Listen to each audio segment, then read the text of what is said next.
Graça e paz, querido.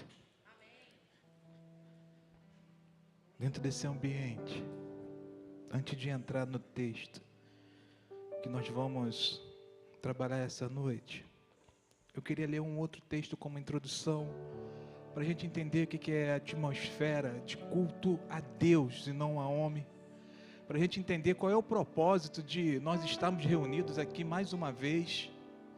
Não é porque tem uma boa música, como Elise falou, porque tem um ministério de louvor bem ajustado, porque nós temos aqui nessa casa pastores e pregadores que pregam a palavra tão bem. É algo muito além sobre isso. Não é sobre o homem estar no centro dessas 1h30 ou 2 horas no máximo, mas é sobre a presença de alguém especial, que toda vez que nós nos reunimos como igreja, Ele se faz presente, Ele está aqui no meio. E eu quero compartilhar com vocês, antes de a gente trazer a palavra, para a gente ter um entendimento do que nós estamos fazendo aqui, para que você não perca o seu tempo de ter saído da sua casa, entrado por essa porta e estar aqui sem saber qual é o propósito. E João, em Apocalipse 5, a partir do verso 6, olha a visão que João está tendo e que ele está relatando. Ele vai dizer: depois, eis que vi no centro do trono, cercado pelas 4 criaturas viventes e pelos anciões, um cordeiro em pé, como se tivesse sido morto. Ele tinha 7 chifres e 7 olhos, que são os 7 Espíritos de Deus enviado a toda a terra. Ele se aproximou e recebeu o livro da mão direita daquele que estava sentado no trono. Ao recebê-lo, as 4 criaturas viventes e os 24 anciãos prostraram-se diante do cordeiro. Cada um deles tinha uma harpa e taças de ouro cheias de incenso, que são as orações dos santos. E eles cantavam um cântico novo. E olha o cântico: tu és digno de receber o livro, de abrir os seus selos, pois foste morto, e com o teu sangue compraste para Deus gente de toda tribo, língua, povo e nação. Tu os constituíste reino e sacerdote para o nosso Deus, e eles reinarão sobre a terra. Então olhei e ouvi a voz de muitos anjos, milhares, de milhões, e eles rodeavam o trono, bem como as criaturas viventes e os anciãos. E olha agora o que eles cantavam em alta voz: digno é o cordeiro que foi morto de receber poder, riqueza, sabedoria, força, honra, glória e louvor. Depois ouvi todas as criaturas existentes no céu, na terra, debaixo da terra, no mar, e tudo o que neles, que diziam ao que está assentado no trono, ao Cordeiro, seja o louvor, seja a honra, seja a glória, seja o poder pelos séculos dos séculos. E as 4 criaturas viventes disseram: amém. E os anciões se prostraram e o adoraram. Você pode aplaudir? Você pode aplaudir, querido? Você pode aplaudir? Nós não estamos aqui é por Ele. Nós viemos aqui, nos reunimos é por esse Jesus que está sentado ao trono. Não é por causa de mim, do pregador, do pastor, das pessoas. É por isso que o nosso culto ele tem que ser 100%, 1000%, 1.000.000% de Cristo no centro. Cristo o tempo todo no centro. A presença, sobre a presença, sobre a presença. Não é sobre nós. Abra comigo, querido. Eu quero terminar essa mensagem que eu não consegui terminar mês passado, mas eu vou terminar hoje, João 4, do versículo 10 em diante. João 4, do 10 ao 16.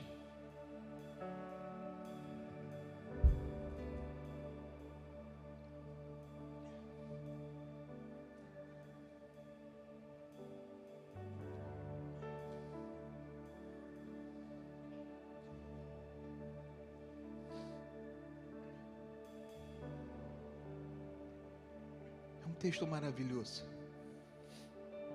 É um texto que fala sobre um encontro, de muitos encontros que tiveram com Jesus. Esse talvez seja um dos encontros mais profundos.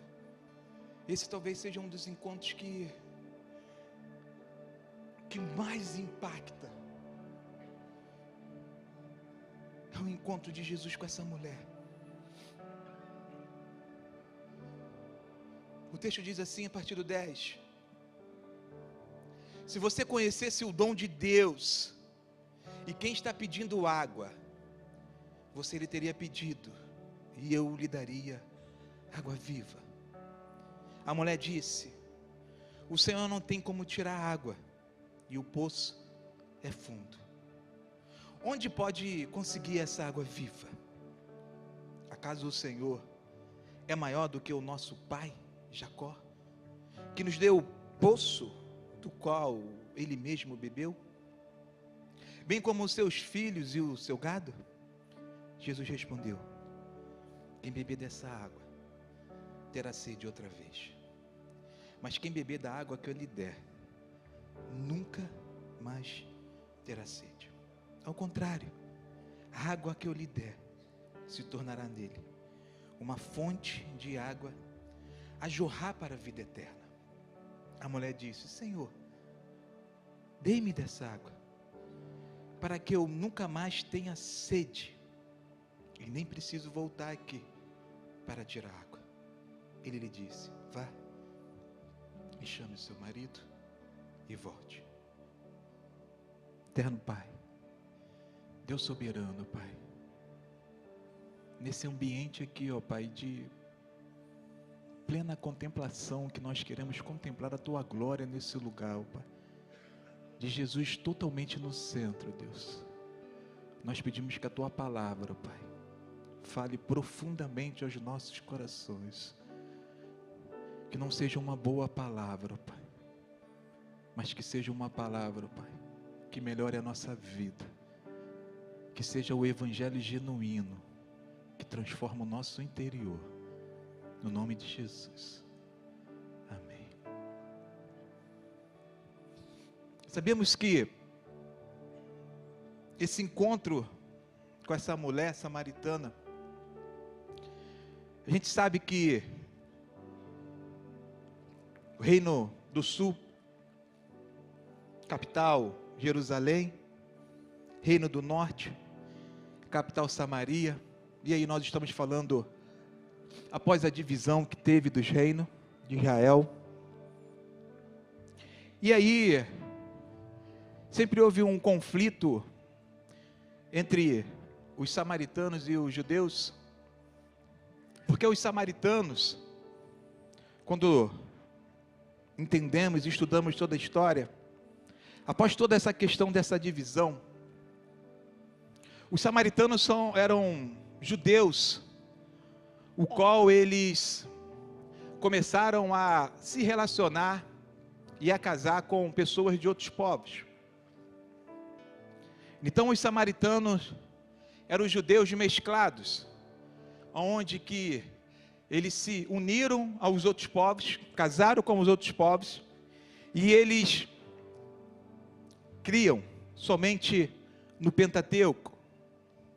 E havia essa rixa entre os judeus e os samaritanos, devido a toda essa questão de uma divergência, os judeus adorando o Pai, adorando a Deus em Jerusalém, e os samaritanos entendendo que aonde que deveria adorar não era em Jerusalém, mas em Samaria, no Monte Gerizim.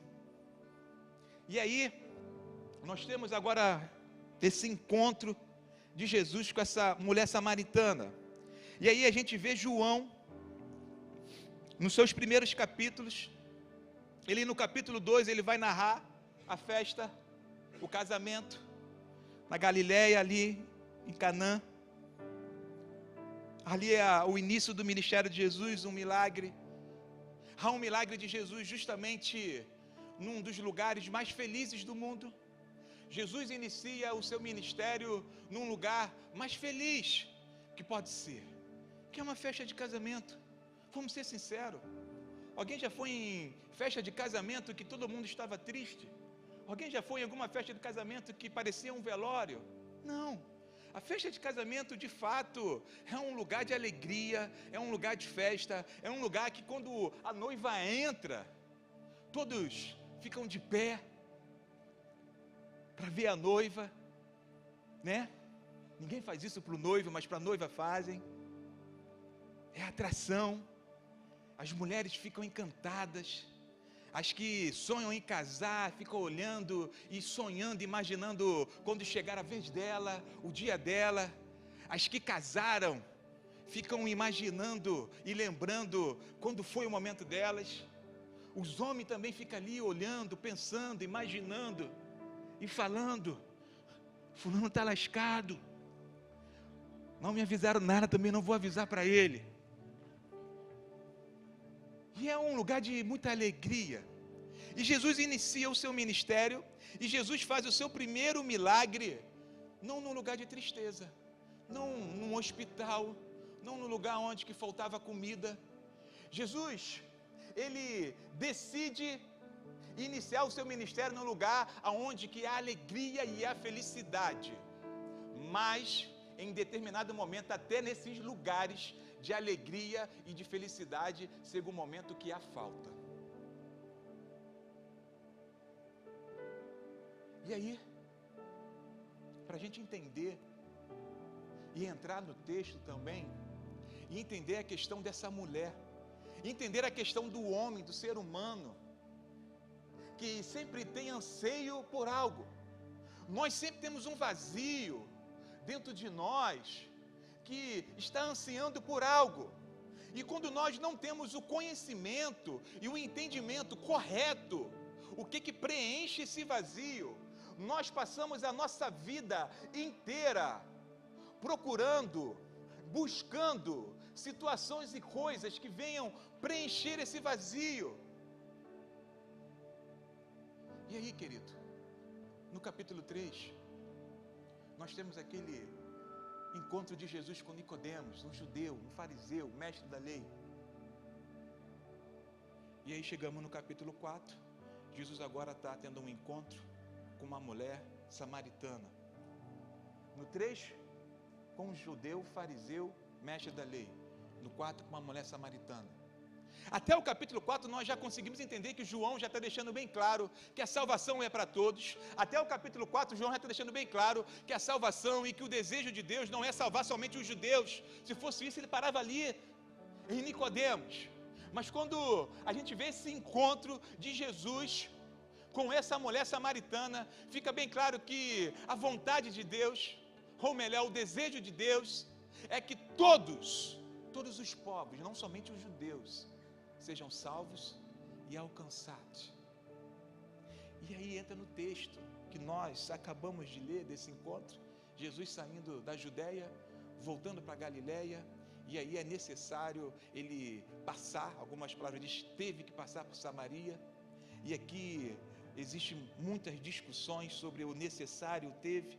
O historiador judeu, ele vai dizer que o Flávio José, ele vai dizer que esse necessário era porque o caminho mais comum da onde que Jesus estava da Judéia para voltar para a Galileia era de fato passar por Samaria.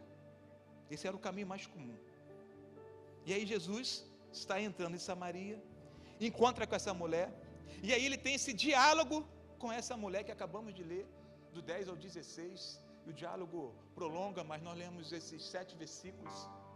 E aí, para a gente entender que diante desse diálogo que Jesus está conversando com essa mulher, Jesus está o tempo todo batendo numa tecla, Jesus está o tempo todo tendo uma conversa de alto nível espiritual. Jesus está o tempo todo conversando com essa mulher de uma forma espiritual. Jesus está de toda forma conversando com essa mulher, trazendo algo específico a respeito do Espírito. E essa mulher o tempo todo está tendo dificuldade de entender aquilo que Jesus está propondo para ela. Ela está tendo dificuldade de entender aquilo que Jesus está trazendo para ela. Então, o tempo todo, Jesus está sendo espiritual. O tempo todo, Jesus está falando sobre algo espiritual. E o tempo todo, essa mulher volta com resposta no natural.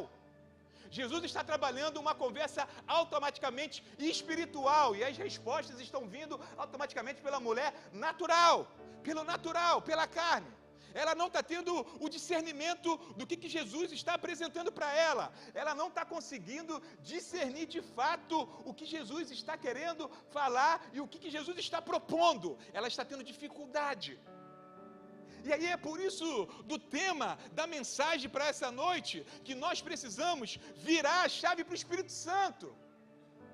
Nós precisamos virar a chave da nossa vida para o espiritual. Os nossos cultos têm que ser espiritual. Os nossos cultos têm que ser Jesus no centro o tempo todo. Tem que ser cristocêntrico. Não dá para a gente cultuar um Deus que é espírito. Não dá para a gente cultuar um Deus de uma forma natural, de uma forma carnal. O nosso encontro, e todas as vezes que entrarmos nesse lugar, para termos esse encontro com Deus, o nosso relacionamento, ele tem que ser totalmente espiritual. Nós temos que virar essa chave para o espiritual. Esse tem sido o problema dessa geração. Esse tem sido o problema de muitas igrejas que querem transitar no natural, que querem viver de uma vida de uma forma totalmente natural. Sendo que o reino de Deus não é constituído e feito pelas coisas naturais. O reino de Deus é feito de uma forma poderosa, porque o Espírito Santo de Deus não é algo natural. O Espírito Santo de Deus é poder. E aí, Jesus está falando para essa mulher sobre uma água, sobre ela experimentar e beber de uma água. E aí Jesus está falando que essa água vai tornar nela uma fonte. E essa mulher está o tempo todo, de uma forma sem discernimento e sem entendendo, apontando para a água natural, como se Jesus estivesse falando dessa água. E a água que Jesus está apresentando para essa mulher é uma água sobre um espírito da promessa, sobre aquilo que Jesus prometeu e falou durante todo o seu ministério. O tempo todo Jesus estava falando sobre um espírito da promessa que viria e que habitaria em nós, de um espírito que viria e que nos consolaria, que seria o nosso advogado. Jesus o tempo todo fala sobre esse espírito, e essa água, Jesus está se referindo justamente àquele que iria de vir, que era o Espírito Santo. A gente vê que isso fica mais claro quando a gente vê João mais na frente, no capítulo 7, no verso 37 e 39, Jesus vai dizer, no último e mais importante dia da festa, Jesus levantou-se e disse em alta voz: se alguém tem sede, venha a mim e beba. Quem crê em mim, como diz a Escritura, do seu interior fluirão rios de água viva. E aí o texto vai complementar dizendo, ele estava se referindo ao Espírito, com letra maiúscula, que mais tarde receberiam os que nele crescem. Até então, o Espírito ainda não tinha se dado, pois Jesus ainda não fora glorificado. Então, o tempo todo, Jesus está em todo o seu ministério, nas suas palavras, o tempo todo ele falando sobre o Espírito Santo. Esse Espírito Santo que é o Espírito da verdade. Em João 14,16, ele vai dizer o seguinte: eu pedirei ao Pai, e Ele dará a vocês outro conselheiro, advogado, consolador, dependendo das traduções. E olha o que ele vai dizer: que esteja com vocês para sempre. Ele não diz por alguns dias, ele diz para sempre. E ele continua: o mundo não pode recebê-lo, porque não o vê e nem o conhece. Vocês, porém, o conhecem, pois ele vive com vocês e estará em vocês. Irmãos, Jesus deixou algo maravilhoso. Jesus deixou algo que vai fazer sentido na sua vida. Jesus trouxe algo que vai fazer sentido na sua vida. Jesus deixou algo que vai preencher o seu vazio. Existe algo que faz sentido para a igreja, que é justamente aquilo que em todo o seu ministério Jesus transitou. Em todo o seu ministério, Jesus foi guiado e direcionado pelo Espírito Santo. Tudo aquilo que Jesus estava fazendo, ele estava sendo guiado e direcionado pelo Espírito Santo. E aí, ele está batendo numa tecla, aonde que, para eu e você sabermos viver nesse mundo, se nós não tivermos a direção e o direcionamento do Espírito Santo, vai dar ruim. E é isso que nós como igreja nós precisamos entender. Não dá para sermos crente, não dá para dizer que nós somos seguidores de Jesus, mas nós queremos viver uma vida totalmente natural, tomar decisões dentro de um natural, não ter discernimento espiritual, sempre estar vendo as coisas como natural, tudo é natural, e não abrirmos os nossos olhos por aquilo que é espiritual. Ao tempo todo, querido, dependendo qual for, nós estamos apagando o Espírito, conforme o apóstolo Paulo vai dizer. Paulo vai dizer em 1 Tessalonicenses 5,19, não apaguem o Espírito. Você já parou para pensar, o que seria apagar o Espírito? Como que pode? Como que pode um homem, como que pode um ser humano apagar o Espírito? O que seria isso? O que Paulo está dizendo? Nós podemos muito bem, e nós temos, e quando nós recebemos o Espírito no ato da nossa conversão, no ato ao qual nós cremos em Jesus, e aí, a partir daí, o Espírito Santo passa a habitar em nós, e Ele está em nós. Mas você acha que o Espírito Santo, ele estava carente e ele só precisava, na nossa vida, que nós fôssemos somente uma habitação para ele morar, para ele habitar em nós? Você acha que é só isso, o desejo do Espírito Santo na vida da igreja? Quando Paulo está falando, não apaguem o Espírito, Paulo está dizendo o seguinte, olha, Paulo está falando o seguinte, não rejeite. Paulo está falando o seguinte, o Espírito Santo que está em você, está o tempo todo trabalhando na sua mente, para você fazer o que é correto. O Espírito Santo é o que convence, é o que trabalha na nossa mente, que nos incomoda, e o que diz o que está certo e o que está errado. Então o que o Paulo está dizendo, é que todas as vezes que nós não somos receptivos ao Espírito que habita em nós, nós estamos apagando o Espírito Santo.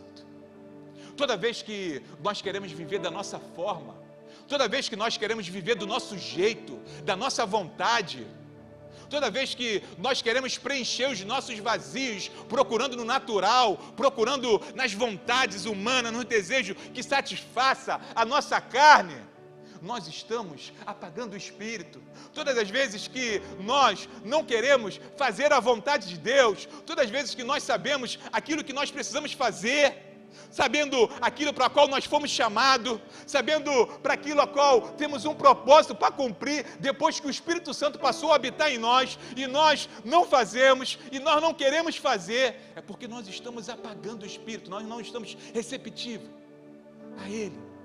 Nós não queremos viver conforme as instruções dEle, nós não queremos ser guiados por Ele, nós não queremos que Ele dirija a nossa vida. E aí o apóstolo Paulo, em Gálatas, ele vai dizer o seguinte: olha, não vivo mais eu, mas Cristo vive em mim. O que Paulo está querendo dizer com isso? Olha, você acha que eu não tenho vontade? Você acha que eu não tenho desejo? Você acha que eu sou de outro planeta, que eu sou diferenciado, que eu sou diferente de você?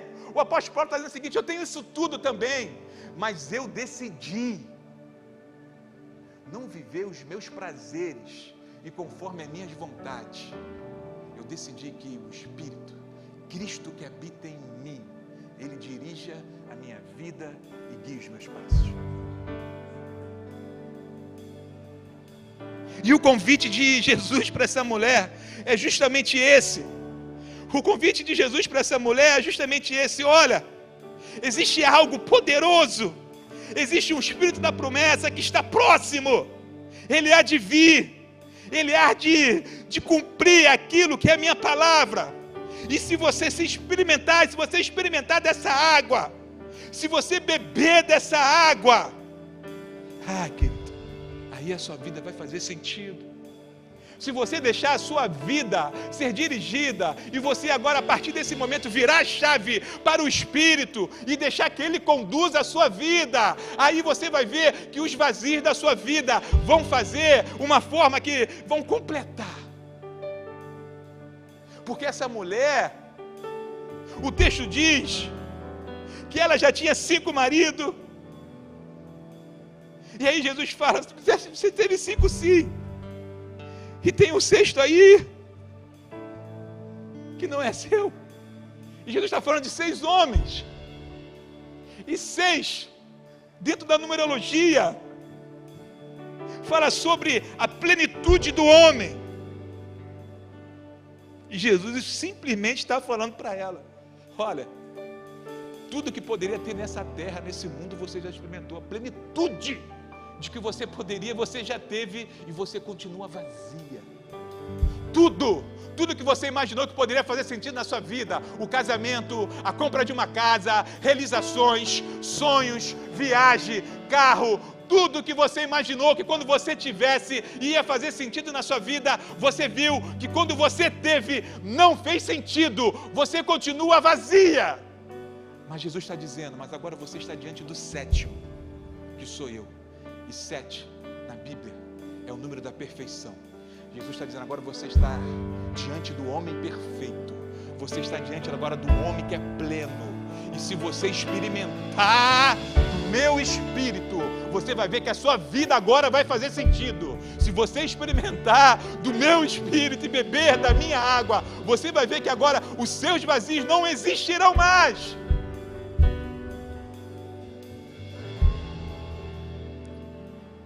E aí essa mulher diz o seguinte para Jesus: Senhor, então me dessa água viva. Aí chega um momento que agora ela quer essa água viva. Ela não está entendendo ainda, mas ela pede a água viva. Me dá essa água viva aí. Ela está no natural, mas pedindo água viva. Aí Jesus vira para ela: olha que coisa louca. A mulher pede a água viva. Opa, Jesus, acho que tu convenceu ela. Eu acho que ela teve um entendimento agora. Acho que ela chegou no discernimento. Eu acho que agora ela está sendo natural, entendendo o espiritual. E aí Jesus fala assim: tu quer mesmo? Então venha comigo. Jesus fala assim: mas vai lá e chame seu marido. Que coisa louca. Quando essa mulher decide em querer a água viva, Jesus fala: então vai chamar o seu marido. E aí quando Jesus aponta para chamar o marido, a gente precisa entender que algo que para a gente experimentarmos dessa presença, para a gente bebermos dessa água, nós antes precisamos trazer à nossa consciência os nossos pecados. Jesus está justamente apontando para essa mulher: você quer beber essa água? Mas não é assim. Primeiro você tem que ter na sua consciência e no seu entendimento os seus pecados. Você precisa ter isso bem consciente na sua mente, os seus erros, as suas falhas, os seus desejos, a sua forma de viver naturalmente e que te trouxe consequências, erros e uma vida pecaminosa. Jesus, antes de dar a água, Jesus traz a consciência. Não é assim? Não é assim. E nós precisamos o tempo todo. O tempo todo nós precisamos trabalhar, querido, a nossa consciência, autoanalisarmos aquilo que nós estamos fazendo de errado, aquilo que nós estamos pecando, aquilo que nós estamos fazendo que desagrada o coração de Deus. Trazemos para a nossa consciência e confessarmos, pedimos perdão a Deus, e de fato, após essa autoanálise, após a gente reconhecer que existe em nós pecados, que existe em nós coisas que precisam ser arrancadas, que não podem mais acompanhar a nossa vida, que não podem mais seguir a nossa vida, aí sim, nós estamos prontos para receber o Espírito Santo. É por isso que o momento que nós recebemos o Espírito Santo, que é o da conversão, é justamente quando nós temos a consciência que nós somos pecadores, quando nós temos a consciência que nós pecamos contra Deus, que nós temos a nossa consciência que nós fazemos coisas erradas, e aí nós nos arrependemos, reconhecemos o sacrifício de Jesus na cruz, reconhecemos o amor de Deus através do seu Filho, e é a partir dessa consciência que nós cremos nele, aí sim, o Espírito Santo é dado sobre a nossa vida. E é por isso que Jesus aqui, quando ele manda chamar o marido, é justamente isso. Jesus está tocando na consciência dela. Você tem que ter a consciência dos seus erros. Você tem que ter a consciência, não é assim. Você precisa primeiro reconhecer, pedir perdão, e aí sim, beber dessa água. E aí sim, beber dessa água. E aí, queridos, o texto vai continuando. E olha que trazer a consciência a pecados, trazer a consciência ao erro, isso incomoda. Vamos ser sinceros. Vamos ser sinceros. Quando a gente traz algo para fazer a gente refletir sobre os nossos erros, o nosso pecado, a gente fica incomodado. Vamos ser sinceros. Veja que essa mulher já muda a conversa. Jesus traz a consciência dela e ela já muda. Jesus trabalha na consciência para ela entender o estágio dela, a condição dela, e aí ela já quer mudar. Ela fala: mas Senhor, eu não entendo, eu queria entender isso melhor. Vocês judeus dizem que o local para adorar é Jerusalém. A gente aqui, os samaritanos, a gente entende que é no monte, Gerizim. Eu não entendo, quem é que está certo nisso aí? Aonde é que, de fato, que é o local para a gente adorar a Deus? Ela te conversa e faz justamente essa pergunta para Jesus. E aí, querido, essa pergunta, esse debate, ele acontece até os dias de hoje. Até os dias de hoje nós vemos pessoas, nós vemos igrejas, nós vemos denominações brigando que a minha é melhor, que a minha é correta, é que a nossa igreja que traz uma teologia correta, é que a minha igreja que é a melhor, não, é a minha que é no monte, não, é a minha que tem oração de línguas, não, a tua é muito fria, a tua nem tem profecia, a tua não tem nem revelação, a minha que é correta, não, isso aí está tudo antibíblico, é a minha. Essas discussões acontecem até hoje, até os dias de hoje. O povo de Deus, até o dia de hoje, aqueles que dizem que servem a Deus, vive nesse embate, vive nessa briga, vive nessa discussão de quem é melhor, de quem é o correto, de quem está certo. Essa briga até os dias de hoje. Até os dias de hoje continua esse embate. E aí Jesus, ele traz uma resposta maravilhosa. Ele fala: olha, nem a Batista, nem a Assembleia, o que o Pai está procurando é verdadeiros adoradores, que adoram em espírito e em verdade, porque o nosso Deus é espírito, Ele é espírito. O nosso Pai está procurando verdadeiros adoradores, que tenham o coração apaixonado por Ele. O nosso Pai está procurando adoradores que amam a Ele acima de todas as coisas. O nosso Deus está procurando adoradores que tenham o seu coração preenchido e completo tendo a certeza que Jesus é suficiente, que não precisa de nada além do que Jesus para o adorá-lo. E aí, querido, para a gente terminar, essa mulher, dentro desse encontro, ela entende e ela tem um conhecimento verdadeiro a respeito de Jesus. Essa mulher agora, ela conhece Jesus de uma forma profunda. Essa mulher agora sai do natural e agora ela tem o discernimento e reconhece de quem que está conversando com ela. Ela agora vai para uma esfera espiritual. Ela agora entende. E aí, dentro desse entendimento, desse conhecimento, a gente precisa entender. A gente precisa entender que muitas das vezes o que está faltando na gente é a busca pelo conhecimento do Deus que nós servimos.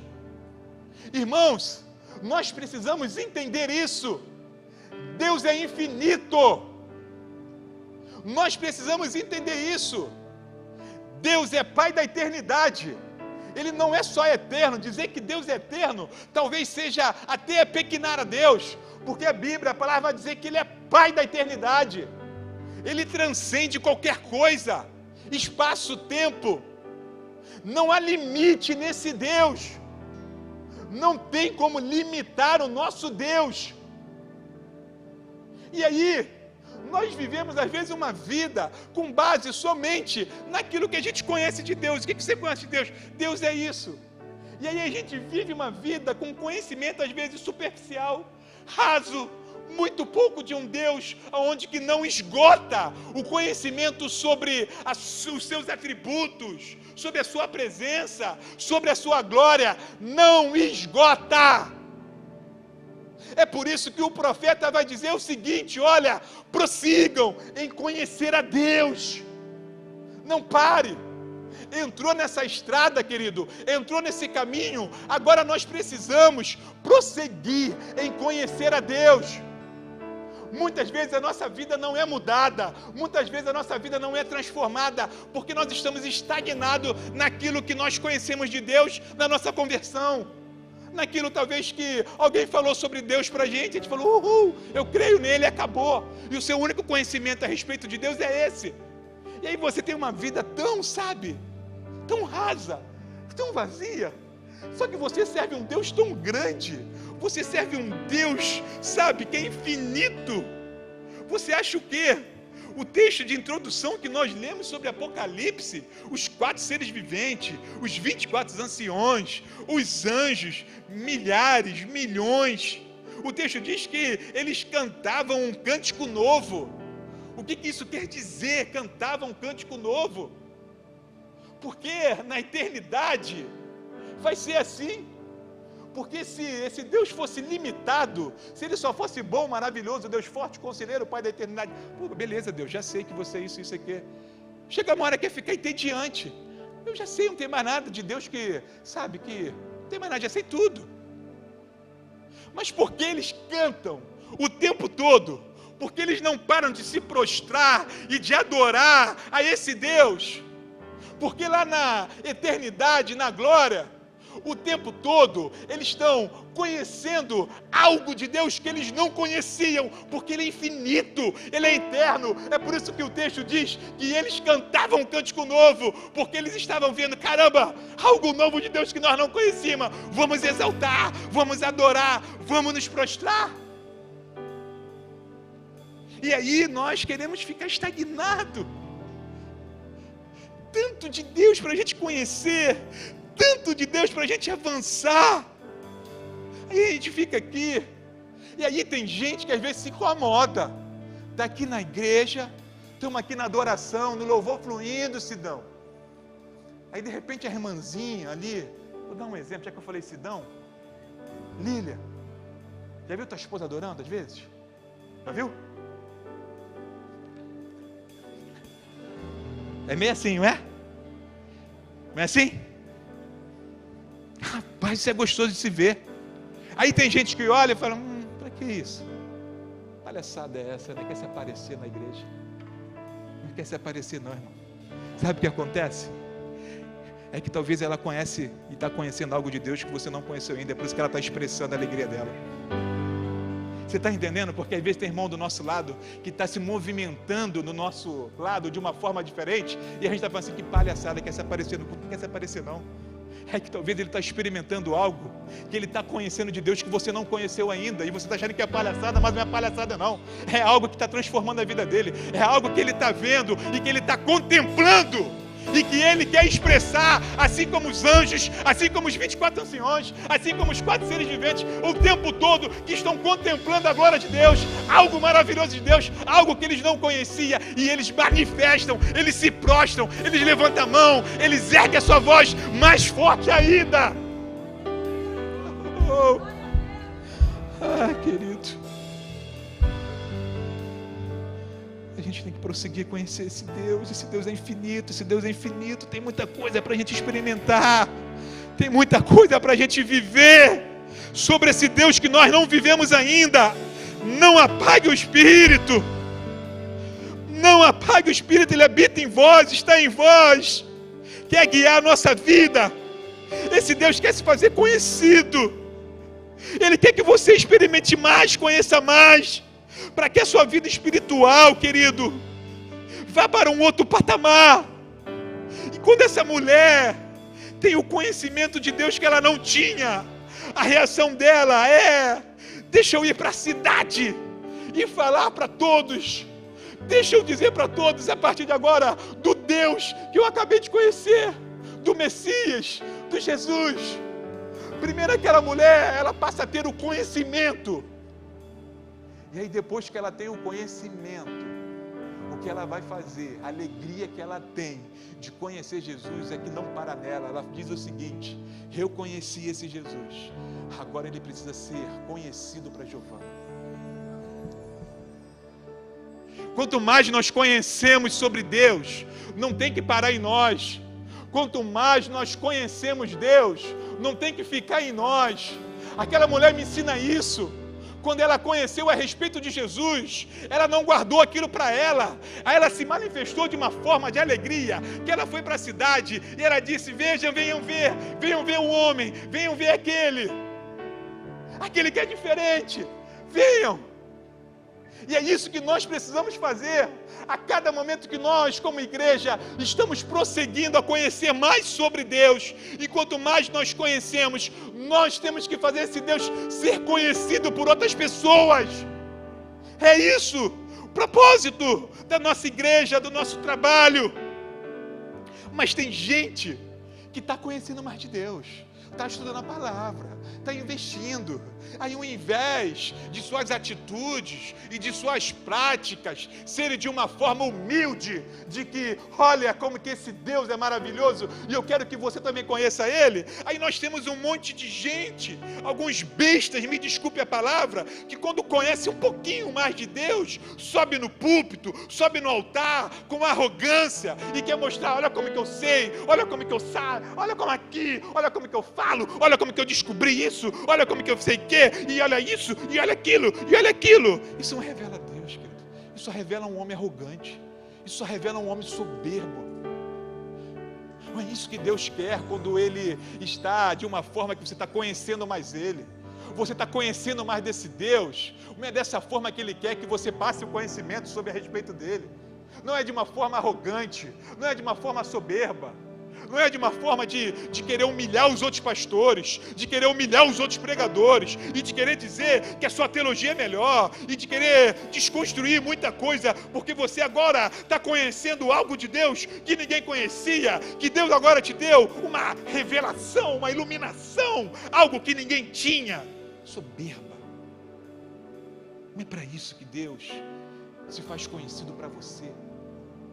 Deus se faz conhecido para você, para que você vá até outras pessoas e faça com que Ele seja conhecido.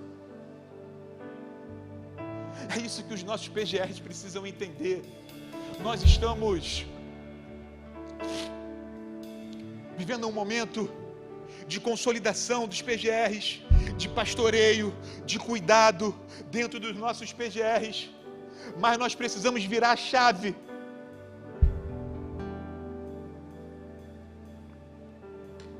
Nós precisamos virar a chave para dentro dos nossos PGR. Nós precisamos arrastar pessoas para dentro dos nossos PGRs, para que elas venham conhecer esse Deus. Nós agora, dia 9, nós vamos ter um exemplo disso. A Patrícia, que vai ser batizada, ela é fruto do trabalho do PGR. Ela veio em um único culto da nossa igreja, no culto da virada, de 31 de dezembro. E alguém fez o seguinte convite para ela: eu sei que você mora longe, mas nós temos 2, às vezes 3 vezes na semana online o nosso encontro. E ela foi convidada a participar dos nossos núcleos de PGR, e ela entrou dentro de um PGR. Só veio um culto aqui na igreja, mas dentro do PGR, com o convite que ela recebeu e que ela foi, Jesus passou a ser conhecido para nossa irmã Patrícia, e ela dentro do PGR, conhecendo esse Jesus através da vida do grupo dos líderes, ela se decidiu se batizar. E é isso que nós precisamos entender. Ei, líderes, e você que faz parte de um PGR, eu já quero lançar um desafio para vocês, já para essa semana. Convide pessoas, vizinhos, aqueles que forem presencial até online. Tente colocar pessoas nessa semana no PGR. Tente convidar pessoas, para que essas pessoas, assim como essa mulher arrastou, simplesmente para elas vem ver Jesus, vem conhecer Jesus. Vem e deixa que o Espírito Santo, querido, ele faz a obra. Deixa que o Espírito Santo convence. Deixa que o Espírito Santo trabalha. Deixa que o Espírito Santo cura. Deixa que o Espírito Santo sara. Deixa que o Espírito Santo vai salvar. Nós só precisamos arrastar. Nós só precisamos trazer as pessoas, sairmos dessas 4 paredes e achar que a vida de igreja é só aqui dentro, aonde que nós temos familiares, nós temos vizinhos, pessoas do trabalho, que não podem vir aqui, mas podem participar de uma reunião, na sua casa, nas casas, e conhecer esse Jesus maravilhoso. Só arrasta. Sabe o que o texto diz? Essa mulher só fez isso. Ela arrastou a cidade para ver Jesus. Só isso. Aí sabe o que o texto vai dizer? Que muitos daquela cidade que foram arrastados por aquela mulher creram em Jesus. É isso que o texto vai dizer. O texto vai terminar dizendo que muitos creram em Jesus, porque ela só convidou, ela só chamou para o PGR, ela só levou para cá, ela só convidou. O restante Jesus fez, o restante o Espírito Santo trabalhou, e nós precisamos entender isso. Nós temos que virar a chave para o espiritual. Fique de pé, querido, essa semana toda essa música não saiu da minha cabeça, é por isso que eu voltei para esse texto. Essa música para mim é algo tremendo, tem muita unção, porque ela fala de uma grande verdade. A nossa alma, querido, anseia pela eternidade, a nossa alma anseia por algo, só que muitas das vezes nós não sabemos, nós não compreendemos o porquê e o que a nossa alma está ansiando. Que vazio é esse? E essa música responde com esse texto, com esse encontro, que é uma grande verdade. Porque tu és quem a minha alma sempre esperou. E essa é a grande verdade. Essa é a grande verdade que aconteceu na vida dessa mulher. E que hoje Deus quer que você tenha o pleno entendimento que também pode acontecer na sua vida. Pode acontecer na sua vida. Pode acontecer na sua vida, e só depende de você, querido.